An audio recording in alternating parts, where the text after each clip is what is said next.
किसी बाबा कोई दूसरा करे, हमारा कंप्यूटर बाबा फेमस है। कई बार मुझे कई फोन भी आए, मैंने उन्हें समझाया कि मैं मिर्ची बाबा नहीं कंप्यूटर बाबा हूँ। अच्छा, आप पे कांग्रेस का प्रचार करने का आरोप लग रहा है लगातार। अब कोई लगाए, किसी को आपको भी कुछ भी लगा सकते हैं कि आप पक्ष वाले दिखाते तो इसके लिए कुछ नहीं कर सकते। 15 महीने नवीन न्यास के अध्यक्ष रहे, बड़ी उपलब्धि कोई? बहुत बड़ी उपलब्धि। एक तो करीब 35 तो पोखरण चली, हमने रात दिन दौड़ते रहे तो आज तक मशीनों का कारोबार कम हो गया और हम लोगों ने आगे तैयारी भी की थी, पर सरकार चली गई इसलिए नहीं हुआ। धन्यवाद। कांग्रेस या बीजेपी का मोर्चा नहीं संभाल रही।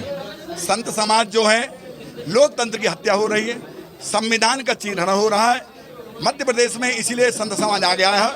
और हम लोग नहीं कहते किसको वोट देना है, किसी को वोट दें। जनता जहां देना चाहता है, मतदाता जहां वोट देना चाहता है, जो उचित समझे उनको ना दें जिन्होंने 25 गद्दारों ने गद्दारी की है। हमारा कहना है कि ये शिवराज सरकार भ्रष्ट थी, इसीलिए भ्रष्ट थी कि एक तो पहले इतना चला, हम लोगों ने घोटाला यात्रा निकालने के लिए परवश हो गए थे।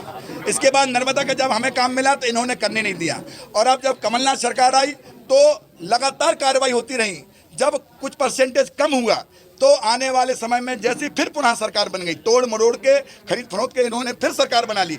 सबसे बड़ी बात तो इनको ये कहना चाहता हूँ कि नर्मदा के तरफ तो कम से कम उनका दर्द, तुम नर्मदा के किनारे रहते हो सीएम मुख्यमंत्री जी, कम से कम तुम्हें उसका दर्द तो समझना चाहिए। किसी बाबा कोई दूसरा करे, हमारा कंप्यूटर बाबा फेमस है। कई बार मुझे कई फोन भी आए, मैंने उन्हें समझाया कि मैं मिर्ची बाबा नहीं कंप्यूटर बाबा हूँ। अच्छा, आप पे कांग्रेस का प्रचार करने का आरोप लग रहा है लगातार। अब कोई लगाए, किसी को आपको भी कुछ भी लगा सकते हैं कि आप पक्ष वाले दिखाते तो इसके लिए कुछ नहीं कर सकते।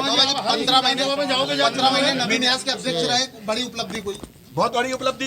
एक तो करीब 35 तो पोखरण चली, हमने रात दिन दौड़ते रहे तो आज तक मशीनों का कारोबार कम हो गया और हम लोगों ने आगे तैयारी भी की थी, पर सरकार चली गई इसलिए नहीं हुआ। धन्यवाद। कांग्रेस या बीजेपी का मोर्चा नहीं संभाल रही। संत समाज जो है, लोकतंत्र की हत्या हो रही है, संविधान का चीरहरण हो रहा है मध्य प्रदेश में, इसीलिए संत समाज आ गया है। और हम लोग नहीं कहते किसको वोट देना है, किसी को वोट दें। जनता जहां देना चाहता है, मतदाता जहां वोट देना चाहता है, जो उचित समझे उनको ना दें जिन्होंने 25 गद्दारों ने गद्दारी की है। हमारा कहना है कि ये शिवराज सरकार भ्रष्ट थी, इसीलिए भ्रष्ट थी कि एक तो पहले इतना चला, हम लोगों ने घोटाला यात्रा निकालने के लिए परवश हो गए थे।